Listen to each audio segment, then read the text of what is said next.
Sir, ಇವತ್ತು ಉಪಮುಖ್ಯಮಂತ್ರಿಗಳು ಸಭೆ ಕರೆದಿದ್ದಾರೆ ತುಮಕೂರು ಜಿಲ್ಲೆ ಜನಪ್ರತಿನಿಧಿಗಳು. ನೀವು ಮೊದಲಿಂದಲೂ ಆ ಒಂದು ಯೋಜನೆ ವಿರೋಧ ವ್ಯಕ್ತಪಡಿಸಿದ್ರಿ. ಇವತ್ತಿನ ಆ ಒಂದು ನಿರ್ಧಾರಕ್ಕೆ ಬದ್ಧನ ಹೇಗೆ? ನಾವು KDP ಮೀಟಿಂಗಲ್ಲಿ ಮಾನ್ಯ ಪರಮೇಶ್ ಸಾಹೇಬರು ಜಿಲ್ಲಾ ಉಸ್ತುವಾರಿ ಸಚಿವರಿಗೆ ವಿನಂತಿ ಮಾಡಿದ್ದು, ಇದರ ಮುಖ್ಯಮಂತ್ರಿಗಳ ಜೊತೆ ಈ ಸಭೆಯನ್ನು ಏರ್ಪಾಡು ಮಾಡಿ, ಮುಖ್ಯಮಂತ್ರಿಗಳು ಕಾವೇರಿ ನೀರಾವರಿ ನಿಗಮದ ಅಧ್ಯಕ್ಷರು ಕೂಡ ಯಾವಾಗಲೂ ಇದು ಯೋಜನೆ ಆಗಿರೋದು ಮುಖ್ಯಮಂತ್ರಿ ಅಧ್ಯಕ್ಷತೆಯಲ್ಲಿ ಆಗಿರೋವಂಥದ್ದು. ಅದು ಅವ್ರನ್ನ ನಮ್ಮ ಕಷ್ಟಗಳನ್ನು ಹೇಳ್ಕೊಳ್ಳೋದಕ್ಕೆ ಮುಖ್ಯಮಂತ್ರಿ ಅಧ್ಯಕ್ಷತೆ ಆಗಿದ್ದರೆ ಚೆನ್ನಾಗಿರೋದು. ಏನೋ ಈಗ ನಮ್ಮ ಉಪಮುಖ್ಯಮಂತ್ರಿಗಳು ಭಾವಿ ಮುಖ್ಯಮಂತ್ರಿಗಳು ಸಭೆ ಕರೆದಿದ್ದಾರೆ, ಏನು ಹೇಳ್ತಾರೆ ಕೇಳೋಣ. ಯಾಕೆಂದರೆ DK ಶಿವಕುಮಾರ್ ಆ ಯೋಜನೆ ಮಾಡಲೇಬೇಕು ಅಂತ ಹಠ ಇಟ್ಕೊಂಡು ಕೂತಿದ್ದಾರೆ. ವಿಶೇಷವಾಗಿ ಅದು ರಂಗನಾಥ್ ಅವರಿಗೆ ಸ್ವಲ್ಪ ಅನುಕೂಲ ಮಾಡಬೇಕು ಅಂತೇಳಿ. ನಮ್ಮದೇನು ವಿರೋಧ ಇಲ್ಲ, ನಮ್ಮ ಕುಣಗಲ್ ನೀರು ಕೊಡೋದಕ್ಕೆ ಏನೂ ತಕರಾಲಿಲ್ಲ, ಮಾಗಡಿ ಕೊಡೋಕ್ಕೂ ಏನೂ ತಕರಾಲಿಲ್ಲ. ಒಂದೇ ನಮ್ಮ ತಕರಾಲಿರೋದು ಕಟ್ ರೂಟು ಕಳ್ಳ ರೂಟಲ್ಲಿ ತೊಗೊಂಡೋಗ್ಬೇಡಿ. ರಾಜಮಾರ್ಗದಲ್ಲಿ ಏನು ನಾಲೆ ಇದೆ ಆ ನಾಲೆ ಮುಖಾಂತರ ತೊಗೊಂಡೋಗಿ ಈಗ ಮಾಡಿರೋವಂಥ ಯೋಜನೆ ಏನಿವತ್ತು 34.5 ಕಿಲೋಮೀಟ್ರು ಎಕ್ಸ್ಪ್ರೆಸ್ ಕ್ಯಾನಲ್ ಅಂತ ಏನು ಮಾಡಿದಿರ ಆ ಯೋಜನೆಗೆ ಅದು ಅವೈಜ್ಞಾನಿಕವಾಗಿದೆ ಅಂತೇಳಿ ನಾವು ವಿರೋಧ ಮಾಡಿದ್ದೇವೆ. ನಾವಲ್ಲ, ಇಡೀ ತುಮಕೂರು ಜಿಲ್ಲೆಯ 8 ತಾಲೂಕಿನ ಜನ ಇದನ್ನು ವಿರೋಧ ಮಾಡಿದ್ದಾರೆ.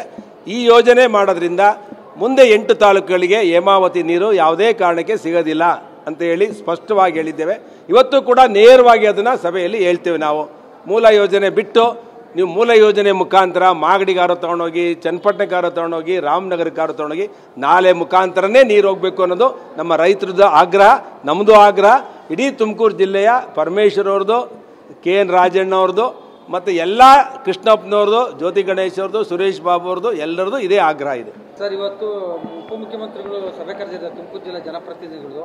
ನೀವು ಮೊದಲಿಂದಲೂ ಆ ಒಂದು ಯೋಜನೆ ವಿರೋಧ ವ್ಯಕ್ತಪಡಿಸಿದ್ರಿ. ಇವತ್ತಿನ ಆ ಒಂದು ನಿರ್ಧಾರಕ್ಕೆ ಬದ್ಧನ ಹೇಗೆ? ನಾವು KDP ಮೀಟಿಂಗಲ್ಲಿ ಮಾನ್ಯ ಪರಮೇಶ್ ಸಾಹೇಬರು ಜಿಲ್ಲಾ ಉಸ್ತುವಾರಿ ಸಚಿವರಿಗೆ ವಿನಂತಿ ಮಾಡಿದ್ದು, ಇದರ ಮುಖ್ಯಮಂತ್ರಿಗಳ ಜೊತೆ ಈ ಸಭೆಯನ್ನು ಏರ್ಪಾಡು ಮಾಡಿ, ಮುಖ್ಯಮಂತ್ರಿಗಳು ಕಾವೇರಿ ನೀರಾವರಿ ನಿಗಮದ ಅಧ್ಯಕ್ಷರು ಕೂಡ ಯಾವಾಗಲೂ ಇದು ಯೋಜನೆ ಆಗಿರೋದು ಮುಖ್ಯಮಂತ್ರಿ ಅಧ್ಯಕ್ಷತೆಯಲ್ಲಿ ಆಗಿರೋವಂಥದ್ದು. ಅದು ಅವ್ರನ್ನ ನಮ್ಮ ಕಷ್ಟಗಳನ್ನು ಹೇಳ್ಕೊಳ್ಳೋದಕ್ಕೆ ಮುಖ್ಯಮಂತ್ರಿ ಅಧ್ಯಕ್ಷತೆ ಆಗಿದ್ದರೆ ಚೆನ್ನಾಗಿರೋದು. ಏನೋ ಈಗ ನಮ್ಮ ಉಪಮುಖ್ಯಮಂತ್ರಿಗಳು ಭಾವಿ ಮುಖ್ಯಮಂತ್ರಿಗಳು ಸಭೆ ಕರೆದಿದ್ದಾರೆ, ಏನು ಹೇಳ್ತಾರೆ ಕೇಳೋಣ. ಯಾಕೆಂದರೆ DK ಶಿವಕುಮಾರ್ ಆ ಯೋಜನೆ ಮಾಡಲೇಬೇಕು ಅಂತ ಹಠ ಇಟ್ಕೊಂಡು ಕೂತಿದ್ದಾರೆ. ವಿಶೇಷವಾಗಿ ಅದು ರಂಗನಾಥ್ ಅವರಿಗೆ ಸ್ವಲ್ಪ ಅನುಕೂಲ ಮಾಡಬೇಕು ಅಂತೇಳಿ.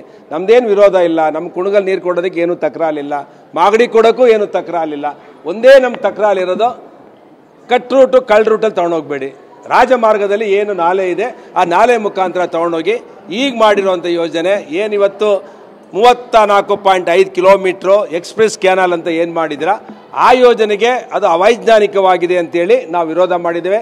ನಾವಲ್ಲ, ಇಡೀ ತುಮಕೂರು ಜಿಲ್ಲೆಯ 8 ತಾಲೂಕಿನ ಜನ ಇದನ್ನು ವಿರೋಧ ಮಾಡಿದ್ದಾರೆ. ಈ ಯೋಜನೆ ಮಾಡೋದ್ರಿಂದ ಮುಂದೆ 8 ತಾಲೂಕುಗಳಿಗೆ ಹೇಮಾವತಿ ನೀರು ಯಾವುದೇ ಕಾರಣಕ್ಕೆ ಸಿಗೋದಿಲ್ಲ ಅಂತ ಹೇಳಿ ಸ್ಪಷ್ಟವಾಗಿ ಹೇಳಿದ್ದೇವೆ.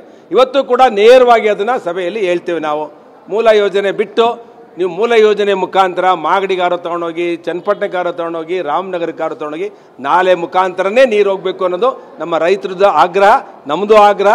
ಇಡೀ ತುಮಕೂರು ಜಿಲ್ಲೆಯ ಪರಮೇಶ್ವರ್ ಅವ್ರದ್ದು, KN ರಾಜಣ್ಣ ಅವ್ರದ್ದು ಮತ್ತು ಎಲ್ಲ ಕೃಷ್ಣಪ್ಪನವ್ರದ್ದು, ಜ್ಯೋತಿ ಗಣೇಶ್ ಅವ್ರದ್ದು, ಸುರೇಶ್ ಬಾಬು ಅವ್ರದ್ದು ಎಲ್ಲರದ್ದು ಇದೇ ಆಗ್ರಹ ಇದೆ.